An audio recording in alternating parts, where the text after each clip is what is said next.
Good evening. It's 11:47 p.m. Eastern Time, and I need you to understand what just happened in the last 6 hours.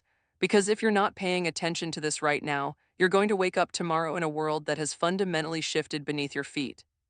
Picture this: Moscow, 4:23 a.m. local time. The Kremlin's central server infrastructure, the digital nervous system that controls everything from military communications to state propaganda networks, goes dark. Not gradually, not with warning, instantaneously, like someone flipped a switch in a building with 10,000 rooms all at once.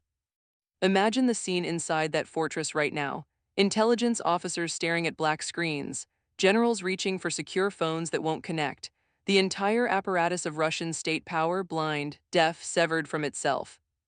And here's what you need to know tonight: this wasn't an accident. This wasn't some technical failure or routine maintenance gone wrong. According to sources with direct knowledge of the operation, this was a deliberate, meticulously planned cyberattack executed by United States Cyber Command, and it just became the most aggressive digital offensive action this country has ever publicly acknowledged. Think about that. Let me show you how this unfolded, because the details matter, and they tell us everything about where we are right now and where we're headed. At 3:17 p.m. Eastern, that's 11:17 p.m. in Moscow, the first breach occurred. Military intelligence analysts describe this as a zero-day exploit chain. That means a sequence of previously unknown vulnerabilities, stitched together like a digital skeleton key, designed specifically to penetrate the Kremlin's most protected networks. We're talking about systems that Russia spent billions of dollars hardening against exactly this kind of intrusion. By 3:34 p.m., 17 minutes later, U.S. Cyber Command operators had established what they call persistent access across 47 critical nodes in Russia's government infrastructure. Think about that number: 47. Not one or two entry points, 47 simultaneous footholds inside the nervous system of a nuclear-armed adversary. Intelligence sources say the operation targeted three primary systems: the Central Scientific Research Institute of Communications, that's Russia's NSA equivalent, the Ministry of Defense's closed communication network, and the Federal Security Service's internal coordination platform. These aren't peripheral targets. These are the core organs that allow the Russian state to function as a coherent entity. By 4:23 a.m. Moscow time, the moment I described when everything went dark, the attack reached what officials are calling full-spectrum disruption. That's the technical term. Let me translate it. Russia's ability to coordinate military operations, communicate across government agencies, and maintain internal security protocols collapsed. Think about that. Here's the first hook. We just did to Russia what we've spent 20 years terrified they might do to us. The scenario that keeps Pentagon planners awake at night, a catastrophic cyberattack that severs a nation's command and control infrastructure, we just executed it. Against Moscow, against Vladimir Putin's regime. In retaliation for years of Russian cyber aggression, and something tells me we're only beginning to understand the consequences. Let me take you back to understand how we arrived at this crisis point, because this didn't start tonight, and it didn't start last month, and it didn't even start with the election interference we all remember. This goes back to 2007. Estonia, a small Baltic nation, barely 4 million people, suddenly found every government website, every bank, every communication network under assault. Distributed denial-of-service attacks that paralyzed an entire country for 3 weeks. Russia denied responsibility. Everyone knew the truth. Then Georgia in 2008. Cyberattacks coordinated with a physical military invasion. Websites replaced with propaganda. Communications knocked offline as Russian tanks rolled across the border. Ukraine, 2015, dead of winter. Russia hits the power grid. 230,000 people lose electricity in freezing temperatures, not as collateral damage, as the primary weapon. Cyberwar as a tool of territorial aggression. NotPetya, 2017. According to intelligence analysts, this was the most destructive cyberattack in history. Disguised as ransomware targeting Ukraine, it spread globally within hours. $10 billion in damages worldwide. Maersk, the world's largest shipping company, had to reinstall 4,000 servers. FedEx lost $300 million, hospitals, banks, factories, all because Russia wanted to punish Ukraine and didn't care who else got hurt. SolarWinds 2020. Russian intelligence operatives compromised software used by 18,000 organizations. They had access, invisible, persistent access, to the U.S. Treasury, the Department of Homeland Security, the Pentagon, Fortune 500 companies. For months, maybe longer, we still don't know the full extent of what they saw. And through it all, through every attack, every breach, every violation of our critical infrastructure, the United States' response was sanctions, diplomatic protests, strongly worded statements. We kicked out some diplomats, we froze some assets, we wrote reports. But we never hit back. Not really. not in a way that made Moscow pay a price severe enough to change the calculus. Until tonight. According to officials familiar with the operation, the authorization for this attack came directly from the National Command Authority. That means the president at 1:45 p.m. Eastern Time. The operation was executed by the Joint Force Headquarters Cyber, operating from Fort Meade, Maryland, with coordination from the National Security Agency's Tailored Access Operations Unit. Think about that. Here's the second hook. The people who executed this attack are sitting in Maryland right now, drinking coffee, maybe eating dinner. They just reached across 7,000 miles and turned off the lights in the Kremlin, and then they went home for the night. That's the world we live in now. Geography doesn't protect anyone anymore. Let me show you what's happening on the ground in Moscow at this moment, because sources with direct knowledge say the chaos is extraordinary. The Russian Ministry of Defense cannot communicate with field commanders. Secure phone lines dead. Encrypted messaging systems offline. Military units across Russia, from Kaliningrad to Vladivostok, operating on local authority with no coordination from Moscow. The Federal Security Service, the FSB, has lost access to its surveillance networks. Think about what that means.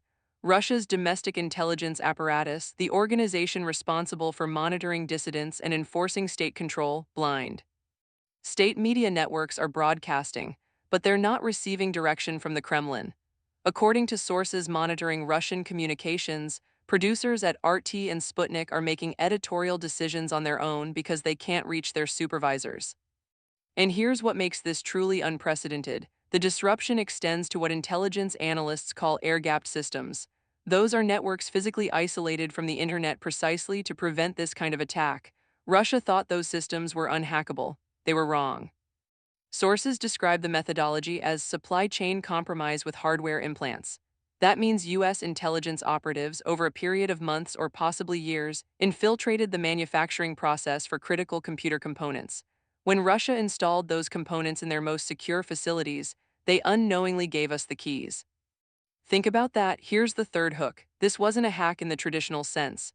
This was an intelligence operation that required physical presence inside supply chains, possibly inside Russian facilities themselves.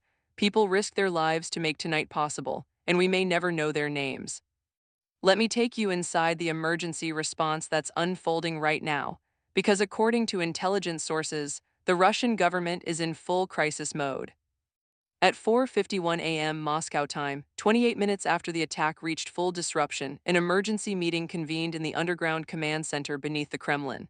Present, according to sources with direct knowledge, President Vladimir Putin, Defense Minister Andrei Belousov, FSB Director Alexander Bortnikov, and the heads of all major security services. The quote that's circulating among Western intelligence agencies tonight, and I want to be clear, this is coming from sources who claim to have intercept access. The quote attributed to Putin in that meeting is, "Who did this, how did they do it, and what else can they reach?" Think about that question, what else can they reach? Because that's the genius of this operation. Russia doesn't know the full extent of the breach. They don't know if this is everything we can do or just a demonstration. They don't know if we're still inside their systems right now, reading everything, listening to everything. They don't know if we can turn those systems back on or take them down permanently. At 6:15 a.m. Moscow time, Russia's National Defense Control Center issued what sources describe as an emergency protocols directive to all military commands. The substance of that directive, according to intelligence analysts, assume all digital communications are compromised, revert to Cold War-era analog systems, and prepare for potential NATO aggression. That last part, prepare for potential NATO aggression, that tells you everything about Putin's mindset right now. He's not thinking about proportional response.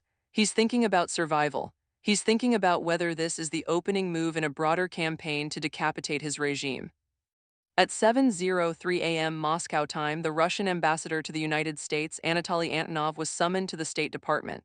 According to officials familiar with the meeting, he was presented with a formal diplomatic communication that essentially said, "This is in response to years of Russian cyber attacks against the United States and our allies. This is proportional. This is justified. And if you retaliate, we can do it again." The response from Ambassador Antonov, according to sources in the room, "You have no idea what you've just started." Think about that. Here's the fourth hook. Russia thinks this is the beginning of something bigger. They think we're coming for the regime itself. And maybe they're right to think that because according to intelligence sources, the operational planning for tonight's attack included contingencies for follow-on strikes if Russia responds aggressively. We didn't just hit them once. We built the capability to hit them continuously. Now let me show you the three choices facing Vladimir Putin right now, because every option on the table carries catastrophic risk. Option 1, do nothing. Absorb the attack. Quietly rebuild the damaged systems and pretend this was less devastating than it actually was. The problem with that option, it makes Putin look weak. In a political system built entirely on the perception of strength, where the leader's authority rests on his ability to project power and punish enemies, doing nothing is politically suicidal. Hardliners in the military and security services would see it as capitulation. There are people in Moscow tonight who would consider this grounds for removing Putin from power. Option 2, retaliate in kind. Launch a massive cyber attack against the United States. Target our power grid, our financial systems, our communications infrastructure. The problem with that option, we're ready for it. According to sources familiar with U.S. defensive posture, every critical infrastructure operator in the country has been on elevated alert for the past 72 hours. Cybersecurity teams at power companies, water systems, hospitals, banks, they've all been preparing for exactly this scenario. And more importantly, if Russia hits us and fails to cause catastrophic damage, they've spent their best weapon and proven it's not good enough. That's a losing proposition. Option 3, escalate beyond cyber. Respond with conventional military force or covert operations targeting U.S. interests abroad. The problem with that option, it crosses a line from the digital realm into the physical world, and the United States has made absolutely clear that any kinetic attack in response to a cyber operation will be met with overwhelming military force. That's the doctrine, that's the red line, and Putin knows it. Think about that, every option leads to an outcome they cannot accept. So what does Putin do? Intelligence analysts describe him as cornered, humiliated, enraged, and trying to figure out how to respond without triggering a larger conflict that Russia cannot win. Let me take you to the broader historical context here, because to understand what just happened tonight, you need to understand the arc of cyber warfare over the past 3 decades. In 1991, when the Soviet Union collapsed, the primary weapons of great power competition were nuclear missiles and tank divisions. The internet existed, but it was an academic curiosity. The idea that nations would fight wars through computer networks seemed like science fiction. By 2000, that was changing. The dot-com boom proved that the entire economy was moving online. Banking, communications, infrastructure control systems. Everything was being connected to the internet and very little of it was secure. Russia saw the opportunity early. According to intelligence sources, by the mid-2000s, Russian military doctrine explicitly incorporated cyber operations as a core component of what they called information warfare. The goal wasn't just to disrupt enemy systems. It was to create chaos, sow distrust, paralyze decision-making, make the adversary doubt everything. The United States was slower to adapt.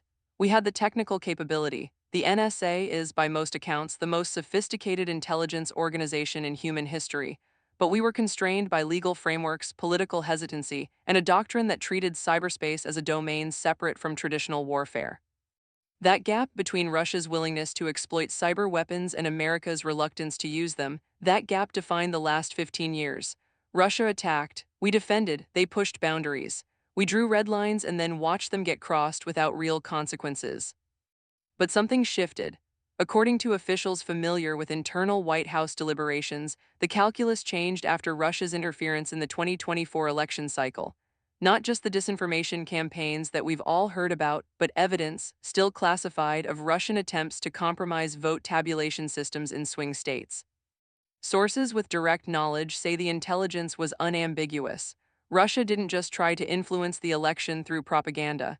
They tried to access the systems that count the votes, and they came closer to succeeding than the public knows. That was the line. That was the moment when senior officials across the national security establishment said, "Enough." The operation we're seeing tonight, the attack on Kremlin systems, that didn't get planned in the last 6 hours. According to intelligence analysts, this has been in development for at least 2 years. The infiltration of supply chains, the mapping of Russian networks, the development of exploits specifically designed to penetrate their most secure systems. This was a massive, coordinated, long-term intelligence operation. And tonight, someone gave the order to execute it. Think about that. Here's the fifth hook. We've been inside Russia's most protected networks for years. We've been watching. waiting, building the capability to do exactly what we did tonight. And Russia had no idea. That's the intelligence coup of the century. Let me take you to where this situation stands at this moment. As of 11:52 p.m. Eastern Time, it's now 7:52 a.m. in Moscow. Russian government systems remain partially offline. According to sources monitoring the situation, some networks have been restored to limited functionality. The Ministry of Defense has re-established communication with some field commands using backup systems. State media is broadcasting normally, though sources say internal coordination is still compromised. But here's what's significant: the Kremlin has not fully recovered. More than 6 hours after the attack began, the Russian government is still operating in degraded mode. That tells you something about the depth and sophistication of what U.S. Cyber Command did tonight. Intelligence analysts describe the Russian recovery efforts as frantic but hindered. Hindered because they don't fully understand what was done to their systems. They're trying to rebuild networks without knowing if we're still inside them. They're trying to secure systems without knowing what vulnerabilities we exploited. The current U.S. intelligence assessment, according to sources with direct knowledge, is that Russia will need a minimum of 72 hours to restore full functionality and potentially weeks to verify that their systems are truly secure. 72 hours, think about that. For 3 days, maybe longer, the Russian government will be operating blind, compromised, uncertain. 3 days where they can't fully trust their own communications. 3 days where military coordination is degraded. 3 days where the entire apparatus of state power is vulnerable. And according to officials familiar with U.S. operational planning, those 72 hours are deliberate. This attack was calibrated to create maximum disruption while stopping short of permanent destruction. We're sending a message: we can do this, we can sustain this, and if you make us, we can make it worse. Think about that. Here's the sixth hook: this isn't just an attack, it's a demonstration. We're showing Russia and every other adversary watching exactly how far we can reach and how much we can hurt them.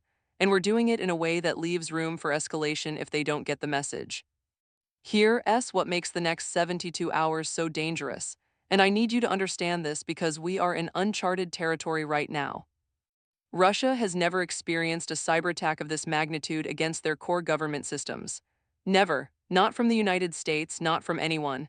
According to intelligence analysts, the Russian national security establishment is in a state of shock. And shock makes people do unpredictable things. Sources with direct knowledge of Russian leadership psychology describe Putin as someone who cannot tolerate humiliation. His entire political identity is built on the image of Russia as a resurgent great power, respected and feared. What happened tonight, the fact that the United States penetrated his most secure systems and turned them off like a light switch, that's not just a security breach. It's a personal humiliation. Intelligence analysts are watching for 3 potential escalation pathways in the next 72 hours. First, Russia launches retaliatory cyberattacks against U.S. critical infrastructure: power grids, water systems, hospitals, financial networks. The attacks we've been preparing for, the attacks we've wargamed, the attacks that could cause mass casualties if they succeed. According to sources familiar with U.S. defensive posture, every critical infrastructure operator is at maximum alert. The Department of Homeland Security's Cybersecurity and Infrastructure Security Agency has activated its emergency coordination protocols. Private sector security teams are monitoring networks in real time. We're as ready as we can be, but here's the truth: you can never be perfectly defended against a determined attacker. If Russia comes at us with everything they have, some of it will get through. Second, Russia responds through covert operations in the physical world: sabotage against U.S. assets abroad, attacks on NATO infrastructure in Europe, assassination attempts against intelligence operatives or government officials. Sources with direct knowledge say U.S. intelligence agencies have raised the threat level for all personnel overseas. Security has been enhanced at embassies, military bases, and CIA stations worldwide. Because if Putin decides he can't win in cyberspace, he might try to even the score somewhere else. Third, and this is the scenario that keeps senior officials awake at night: Russia miscalculates. They interpret tonight's attack as the opening move in a broader campaign to overthrow the regime. They convince themselves that NATO is preparing for war. And in that mindset, they do something catastrophically stupid, like mobilize military forces near NATO borders or put nuclear forces on alert.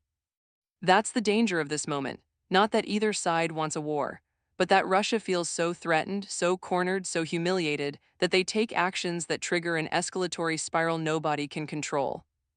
According to officials familiar with current U.S. diplomatic efforts, we are using every back-channel communication system we have to send Russia a clear message. This was proportional retaliation for years of Russian cyber aggression. This is not regime change. This is not a prelude to war. Stand down. But sources with direct knowledge of Russian thinking say Moscow is skeptical. They think we're lying. They think this is psychological warfare designed to keep them off balance while we prepare the next move. Think about that. Here's the seventh hook. The most dangerous thing about tonight isn't the attack itself. It's the fact that Russia doesn't believe us when we say it's over. They think this is just the beginning. And if they act on that belief, if they launch a preemptive response based on a threat that doesn't exist, we could stumble into a conflict that neither side intended. Let me show you what the international reaction has been in the hours since this attack became public, because the response from our allies and adversaries tells you everything about the geopolitical earthquake we're experiencing. NATO released a statement at 6:30 p.m. Eastern Time. The language was carefully calibrated. NATO is aware of reports of significant cyber incidents affecting Russian government systems. We support the right of nations to defend themselves against persistent cyber aggression. We call on all parties to exercise restraint and avoid escalation. Translation: We're with the United States. Russia had this coming, but please, everyone, don't start World War III. China's response, through their foreign ministry spokesperson, was more pointed. China opposes cyberattacks in any form. Unilateral actions that undermine international stability are dangerous and irresponsible. Translation: We're watching this very carefully because if the United States can do this to Russia, they can do it to us too. And that changes everything. Intelligence analysts describe the Chinese reaction as deeply alarmed. According to sources with direct knowledge, China has been operating under the assumption that their most secure systems were safe from U.S. penetration. Tonight shattered that assumption. Beijing is now reassessing the vulnerability of their own critical infrastructure, and according to sources, they're finding a lot to worry about. Think about that. Here's the eighth hook. We didn't just send a message to Russia tonight. We sent a message to every adversary with cyber capabilities. We showed them what we can do, and now they're all wondering if Russia's best defenses weren't good enough or ours. European allies, according to diplomatic sources, are experiencing a mix of relief and anxiety. Relief that the United States is finally responding forcefully to Russian cyber aggression. Anxiety about what comes next, because Europe is geographically closer to Russia. If this turns kinetic, they're on the front line. In the Middle East, intelligence sources describe a situation where both allies and adversaries are recalibrating their assessments of American power. For years, the perception has been that the United States was reluctant to use force, constrained by domestic politics and war fatigue. Tonight challenges that perception. Israel, according to sources familiar with their intelligence assessment, sees this as validation of their own aggressive cyber operations against Iran.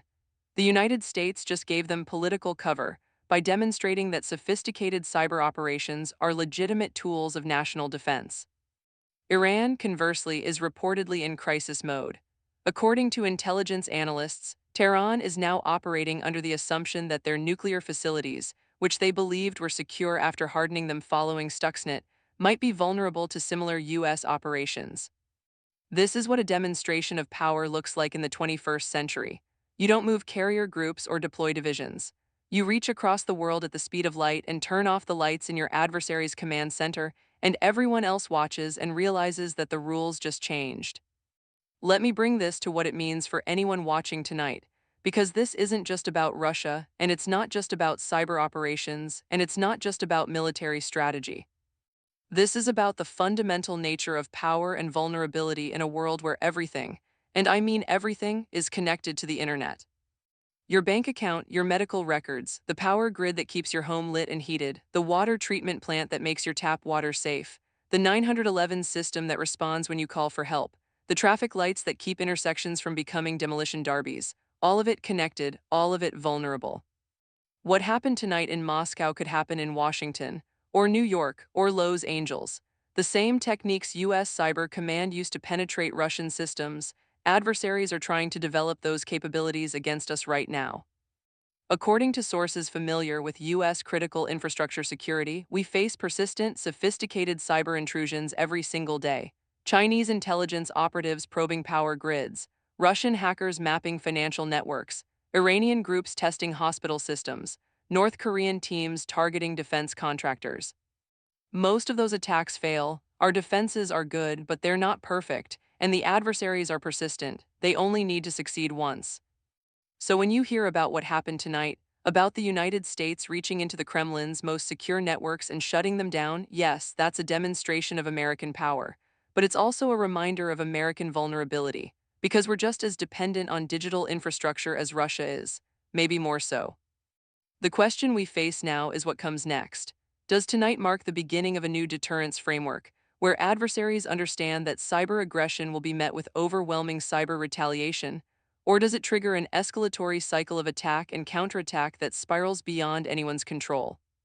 According to officials familiar with U.S. strategic planning, the goal is deterrence. We want Russia and China and Iran and North Korea and every other cyber-capable adversary to understand that the cost of attacking us is higher than they want to pay. We want them to think twice. We want them to calculate the risk and decide it's not worth it. But deterrence only works if the other side is rational, if they're making clear-headed calculations based on accurate assessments of costs and benefits. And right now in Moscow, there's a man who's been humiliated on the world stage, who's facing questions about whether he's still strong enough to lead, who's surrounded by hardliners telling him he needs to respond forcefully, and we're hoping he makes the rational choice. Think about that. The security of the United States, maybe the peace of the world, rests on Vladimir Putin making a clear-headed decision in the next 72 hours while he's angry, humiliated, and under pressure. That should terrify you. But here's what should also give you something else, maybe not hope exactly, but recognition of capability. What happened tonight proves that the United States, when we decide to act, when we commit resources and intelligence and technical capability toward a clear objective, we can do things that our adversaries thought were impossible. We penetrated systems that Russia spent billions of dollars protecting. We maintained covert access for months or years without detection. We executed an attack so sophisticated that 6 hours later they still haven't fully recovered. We demonstrated capabilities that have made every adversary in the world recalculate their assumptions about American power. That matters. In a world where power is often about perception, where deterrence depends on adversaries believing you can and will act, we just sent an unmistakable signal. And yet, here's what should give us both fear and hope. Fear because we've entered a new phase of great power competition where the most devastating weapons aren't missiles and bombs, they're lines of code. Where the battlefield isn't a geographic location, it's the digital infrastructure that our entire civilization depends on.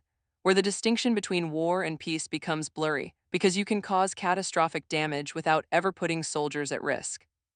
Hope because deterrence might still work, because the same capabilities that make us vulnerable also give us power, because the people sitting in Fort Meade and the Pentagon and the White House are thinking about these problems every day, trying to find ways to keep us safe in a world where safety is harder to define than it used to be. What happens in the next 72 hours will tell us which of those forces is stronger, the fear or the hope, the escalatory spiral or the deterrent effect, the path toward stability or the slide toward chaos. We're watching, the world is watching. And in Moscow, in the underground command center beneath the Kremlin, Vladimir Putin is making decisions that will shape the answer.